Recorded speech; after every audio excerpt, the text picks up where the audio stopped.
been visiting, and I forgot to tell you, and the offering's already come, but, you know, if you'd fill out that visitor information for us, that'd be great. We sell those to marketing agencies, and, yeah, because we don't really want you to give money in the offering plate. We just use your information to make a bunch of money. Oh, kids, yeah, you can go to children's church. Have you ever thought what you're missing, kids, when you leave the room, what the adults really do? You'll never know till you're older. It's secret stuff. All right. No catchy videos, no William Wallace's this morning, although I thought about doing it since someone said they had the video just to show you what we missed last week. We're going through Mark. We're going to be in Mark chapter 13. We're going to go old school today with open Bibles, nothing on the screen. I know I like to mix the new and the old, so this week we're going old school a little bit. We're just going to grab the Bible. So if you want to grab your pew Bible, that's great. But we're coming to a chapter as we get ready for Jesus to be at the cross. We're coming to a difficult chapter. And the reason I say difficult is, you know, he talks about future things. And if you want to see your attendance in church skyrocket for Bible study, you say that you're going to have a prophecy conference or you're going to teach on Revelations. Because everybody shows up. They want to hear about the fire-breathing dragons and everything melting and God being victorious. Everyone wants to come to that Bible study, don't they? Who doesn't? Look at the movie industry. When things blow up, man, those box offices just soar. Action is important. But there's something about the action. And that's why as I come to this chapter, in Mark chapter 13, I'm wondering how to approach it.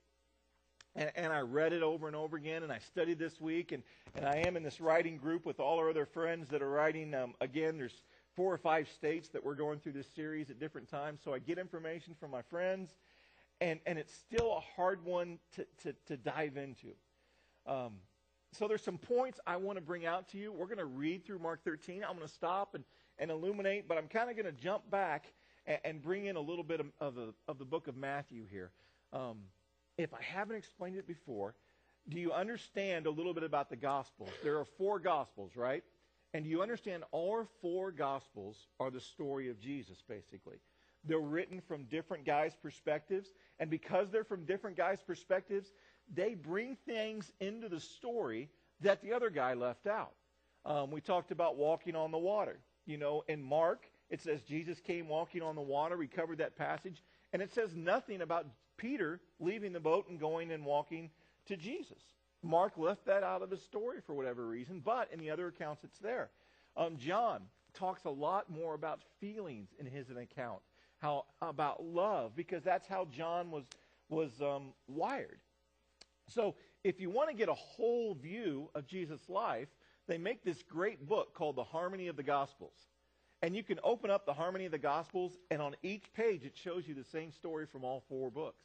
So I'd encourage you, if you're a bookworm, pick up one of those. They're kind of cheap. They've been around for a long time.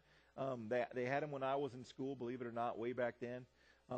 But it's a great study tool. But we're going to get it in Mark chapter 13. Again, remember, last week, Jesus comes into Jerusalem. Those of you that missed it, it's online. You can listen to it and catch up with us. But Jesus picked a fight last week. He's in Jerusalem, he's out of Jerusalem, and every time he's in Jerusalem, he's kind of picking fights with the religious leaders because he has to be on the cross on Friday, and he knows it. And it seems that he takes a turn last week in Mark chapters 11 and 12, where when he deals with the Pharisees and the religious rulers, he just keeps poking at them. And they finally get it because they tell him they were plotting to kill him. You see those after his encounters. All those times that Jesus said, well, bless your heart.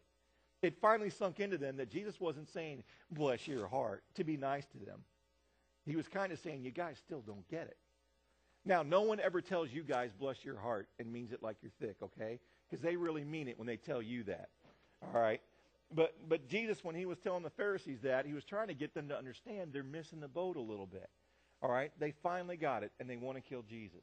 So Jesus knows that. He's telling his disciples, and he gets to chapter 13, and he wants his disciples to understand what's coming. Okay, and that's where we are today in Mark chapter 13. It says he was going out of the temple, right in verse 1. One of his disciples said to him, Teacher, behold, what wonderful stones and what wonderful buildings. Talking about the temple, okay? And Jesus said to him, Do you see the great building? Not one stone will be left on another, and it will be torn down. Well, they look at this monstrosity of a temple and said, this can't happen. This thing's just too huge. But Jesus is letting them see into the future.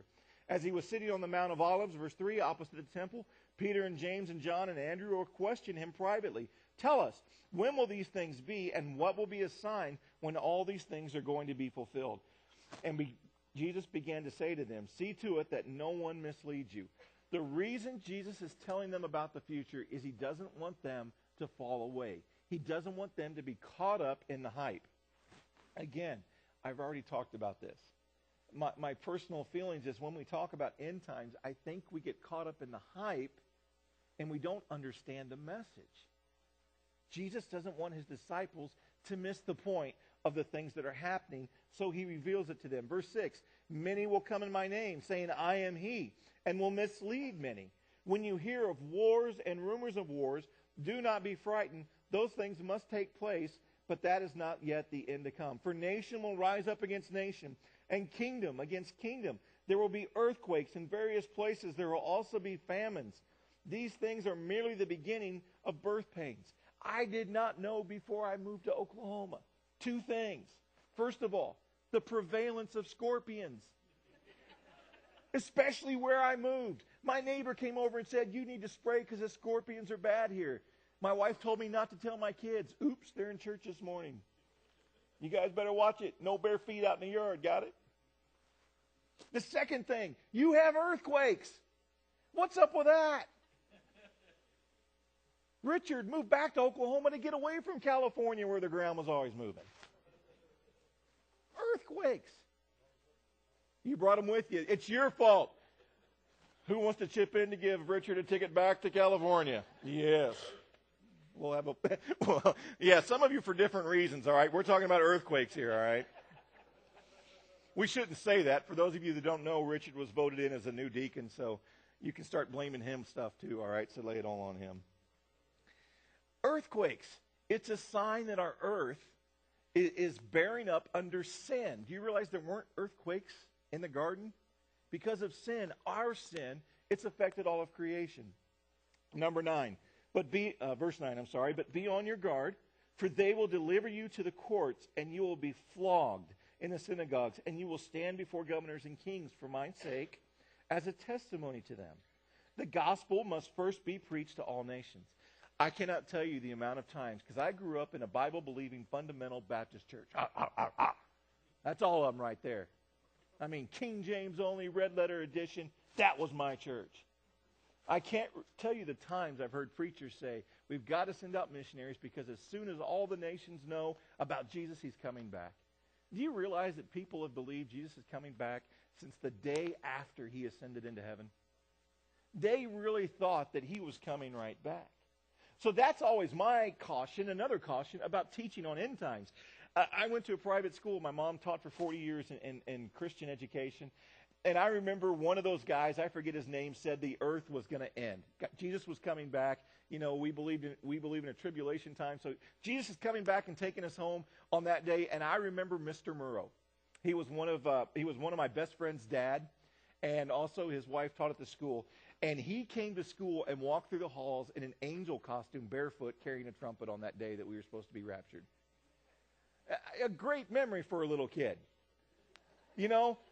Not to mention, let me give you a little more insight about my childhood. You know, they had those movies when I was a kid about the end times and stuff, and I knew that there was going to be a trumpet sound, right? Revelation says that at the trump, the dead in Christ will rise first. Well, we lived in the city. I lived close to a train station, to the train yards. Yes, some of you are getting where I'm going with this. When they changed shifts, there would be horns that would sound. And I'm sitting in my bed. I've seen the movies. I heard the preaching. You're going to hell if you don't accept Jesus. And the trump will sound and the dead will rise. And I'm laying in my bed and the windows are open because we were poor. And I hear the trumpet sounding. You know what's even worse? They would hit it 3 times because it was a shift change at midnight. And I would get out of my bed and walk across the room. And my parents would be sound asleep because they know better. And sometimes they would lock their door. And I couldn't open it to see if they were still there. I was worried that I was left behind. We laugh, but Jesus gave us the things to look for. He didn't want us to be ignorant. And I want you to understand this. He says that you will be given over to the authorities. Man, our world's changing, is it not? Christians are not accepted.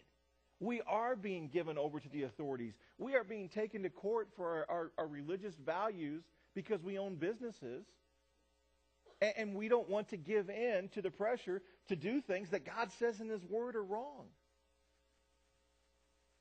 And all I keep telling people, and I'll tell you, Jesus said it would be like this, guys. It's not going to get better.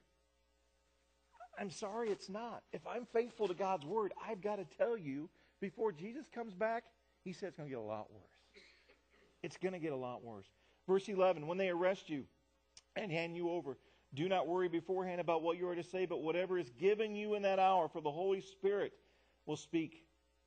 12, brother will betray brother to death, and father his child. And children will also rise up against parents. Well, that's been happening for years. That's nothing new, Jesus. And have them put to death. Now that's new. Not just rebellion, but rebellion to death. 13. Catch this. You will be hated by all because of my name. Again, Jesus said it would be like this. Jesus said that we're going to be hated. Pastor, you don't understand how hard it is living in the world, going to a workplace where everyone is unsaved. Yes, I do, because I used to work there too. I heard the language. I heard all the stuff, the dirty jokes. I see it on TV. I think I'm watching a good program with my kids, and next thing you know, oops, I should have muted it or changed it. Jesus said it was going to happen like this. And as soon as He says how bad it is, He then gives us encouragement. He says, but the one who endures to the end will be saved. We get so trapped sometimes in what's happening right now that we miss the end goal. That it's all about heaven. We were not created for a timeline. Do you understand that? Adam was created for eternity. It's because of sin that things start falling apart. We were created to have a birth and then live forever. Forever. Eternity. Jesus came to establish it, that we know if we've accepted Him as our Savior, that we will live in eternity without pain, without guilt, and we will enjoy His presence the way He intended it. It's all because of what Jesus did on the cross. Verse 14. Here's where it turns. But when you see the abomination of desolation standing there, standing where it should not be, and then he has in parentheses, let the reader understand, then those who are in Judea must flee to the mountains. The one who is on the housetop must not go down or go get anything out of his house. And the one who is in the field must not turn back to get his coat. But those who are pregnant and to those who are nursing babies in those, but woe to those who are pregnant and to those who are nursing babies in those days. But pray that this thing does not happen in the winter. The abomination of desolation. The abomination is when someone goes into the temple. Specifically, he's talking about, they knew about it from Isaiah. They knew about it from their history. When Darius went in and sacrificed a pig, he built an altar above God's altar, and he sacrificed a pig. That's the abomination of desolation. When idol worship comes back in to the temple. As you watch what is happening in our world today, again, I'm not telling you it's going to happen soon, but all of this talk about there needs to be peace between the Palestinians, between Islam and the Jews, you do realize that both of them claim Jerusalem as their holy city, right? You do realize they both want where the temple is now to be called their holy city, right? You do realize that everything is setting up. I'm not saying when, because as we're going to find out here that Jesus clearly says, don't try and say when. But I'm telling you that things are lining up. Let's go back to our other verse. Till every nation is told. There's almost no place on earth you can't go anymore without the internet, huh? Let me give you another one to think about. We always talked about when the rapture happens, and I remember seeing the posters. I don't know, how many of you saw the posters of when the rapture happened and planes were crashing and cars were crashing? I mean, it was a big thing. Everyone had those posters or little postcards, like a witnessing tool. You don't want to be here when all this bad stuff happens. With all the internet and all the stories we have going around, how hard do you think it would be for someone to spin it that, oh, an alien came down and just took a bunch of people or something? We wonder, how can they deceive so many? Man, our information age is sure making it easy. Because people can put stuff on the internet, and believe it or not, everyone thinks everything on the internet is true. I know, I just bursted some of your bubble, bless your heart. But not... Richard just got that one, came back around and got him on the other side. Not everything on the internet's true, but boy, we have people that sure grab onto it. I can see what Jesus said is starting to take shape. 19, for those days will be a time of tribulation, such as has not occurred since the beginning of the creation with God, created until now, and never will. Unless the Lord had shortened those days, no life would have been saved. But for the sake of the elect, whom he chose, he shortened the days. Again, God is saying we're not going to let this carry on for a long period of time. Jesus is saying all of this terrible stuff is going to have a time frame. Okay? And then if anyone says to you, behold, here is the Christ, or behold, he is there, do not believe him. For false Christ and false prophets will arise and will show signs and wonders in order to lead astray, if possible, the elect. But take heed, behold, I have told you everything in advance. Jesus has told his disciples, these things are happening, this is what's going to come, so that you hold on to your faith. And he goes on to talk about things falling from the sky, right? The heavens, all the things that happen at the end of the tribulation. In verse 30, he says, truly I say to you, this generation will not pass away until all of these things take place. Heaven and earth will pass away, but my word will not pass away. Jesus is saying, these things that I'm telling you, you can bank on them. God puts his word right up there with his name when it comes to authority. And Jesus is saying, because I was sent of God, and I am God, I am the Son of God and the Son of Man all at one time. Again, I can't explain it to you. I wish I could, but I can't. But it's true. He says, you got to listen to my words and take them to the bank. But of that day or hour, no one knows. Just like I was telling you. I can see some of the signs lining up, but I can't tell you when. How many people have we heard put it into supercomputers and counted the days? When did Israel become a nation? Because the generation that sees Israel restored to its land, it's going to see the coming of the Lord. How long is a generation? Who gets to define that? All these guys are trying to find out, and I laugh. Good for you. Enjoy your time in front of your numbers. You have to do Bible study. That's a great thing. But Jesus said he doesn't even know. So how are you going to know? I guess you're going to sell a few books. You're going to give Mr. Murrow something to do with his angel costume and his trumpet. But no one knows. But on that day, no one knows, not even the angels in heaven, nor the Son, but the Father alone. Verse 33, take heed. Here's where it gets to us. All of this exciting stuff that we talked about, all of this scary stuff that scared so many kids to get up out of the middle of the night and go make sure their parents were still there, so at least he wouldn't go through the tribulation alone. All right? Here's the reason all that scary stuff is in here. Be on alert. Take heed, keep on alert, for you do not know when the appointed time will come. It is like a man away on a journey, who upon leaving his house and putting his slaves in charge, assigning to each one his task, also commanded the doorkeeper to stay on the alert. Here's where I want to veer a little bit. Because what he's talking about there, he talks about a man going on a journey and leaving his servants in charge. Keep your finger there in Mark 13, because we're going to come back. I'm going to put a piece of paper there because I'm sure I'm going to lose it. And I want you to jump back to Mark chapter 25. Matthew, jump back. That would be jumping forward. Matthew chapter 25. Remember what I told you, that each guy didn't tell the whole story. Remember, Mark was Peter's disciple, if you will. This isn't the Mark that traveled with Jesus. This is the Mark that was discipled by Peter. So a lot of his stories he got from Peter and from hanging around the other apostles. But Mark 25 is the passage that Mark is referring to about the servants. And in Matthew 25, verse 14, we talk about the parable of the talents. Now, this parable of the talents is very important, I believe, for churches to understand and for us to understand as Christians. Because there's some very important things that happen in here. Let's read through it.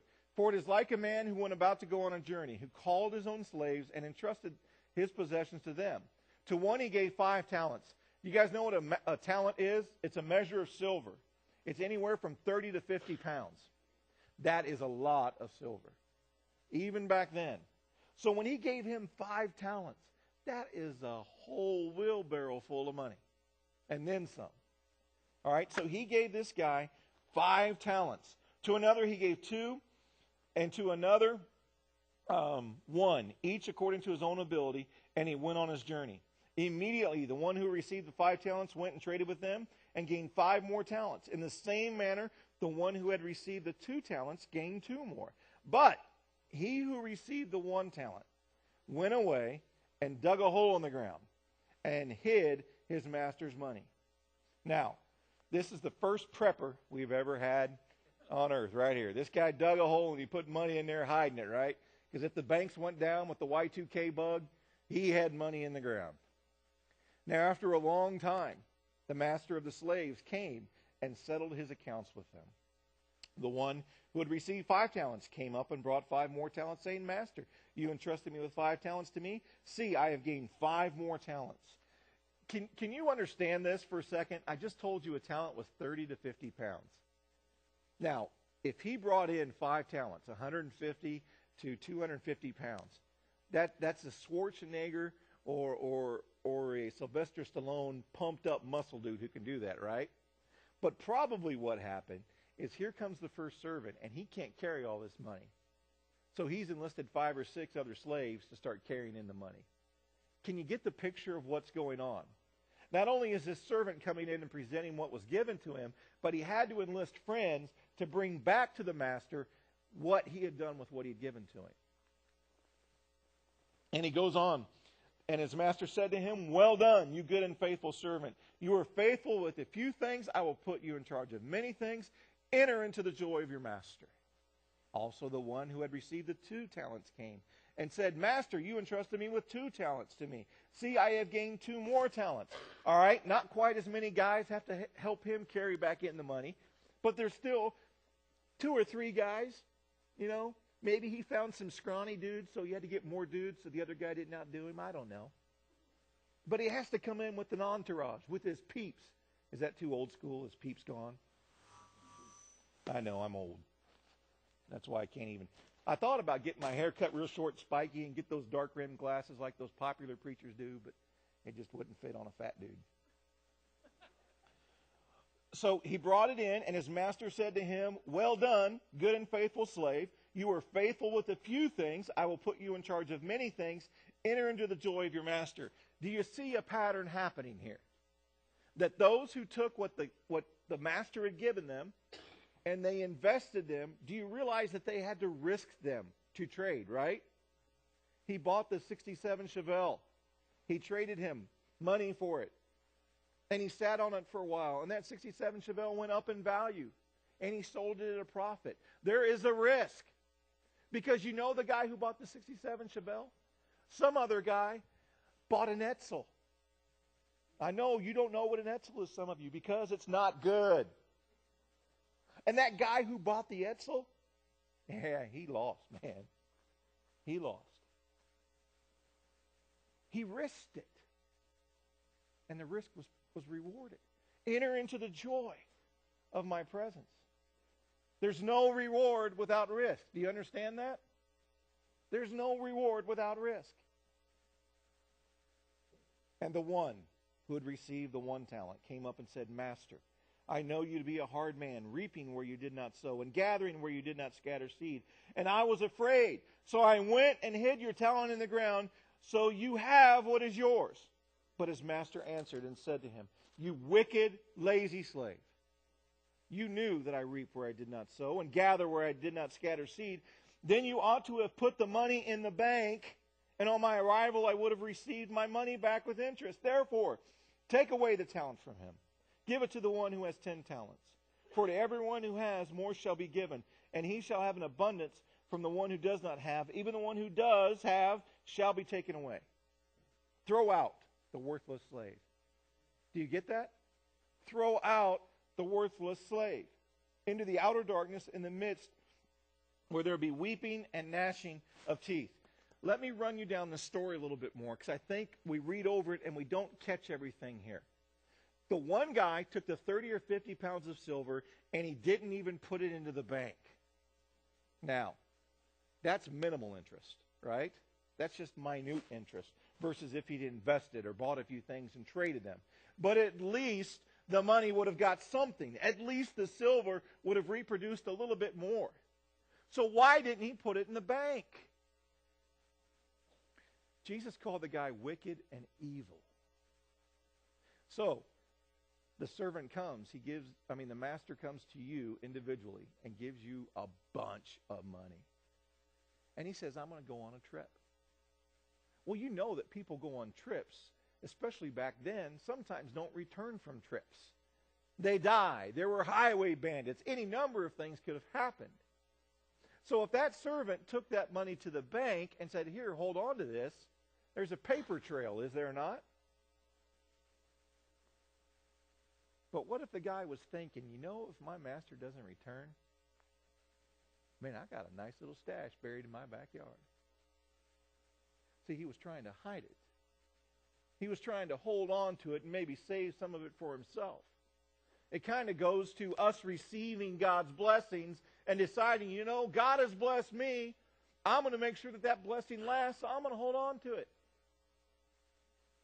I'm not going to try and invest it in other people. I'm not going to try and spread it out and watch God increase it. I'm not going to watch as it grows and I have to have 5 or 6 or 7 other people come with me to heaven when I stand before God and say, God, look, all the stuff you gave me, all the blessings, my talent, my family, the little few dollars you let me have, I invested in the best I could, and here's what I got to show for it. These guys have to bring it with me. That's not what happened, because that guy was trying to pull a fast one. And he called him wicked. And he called him lazy. Lazy means he wasn't willing to take a risk. It means he wasn't willing to go out there and do the work, to do the hard stuff. He wasn't willing to travel and look at Edsels and look at Chevelles and tell that one of them clearly is a more cool car. He just bought online and believed the pictures. Because everything on the internet is true, bless his heart. He was lazy. See, this is what Jesus is talking about when he talked to the disciples about the master coming back, and you don't know when. Be on alert.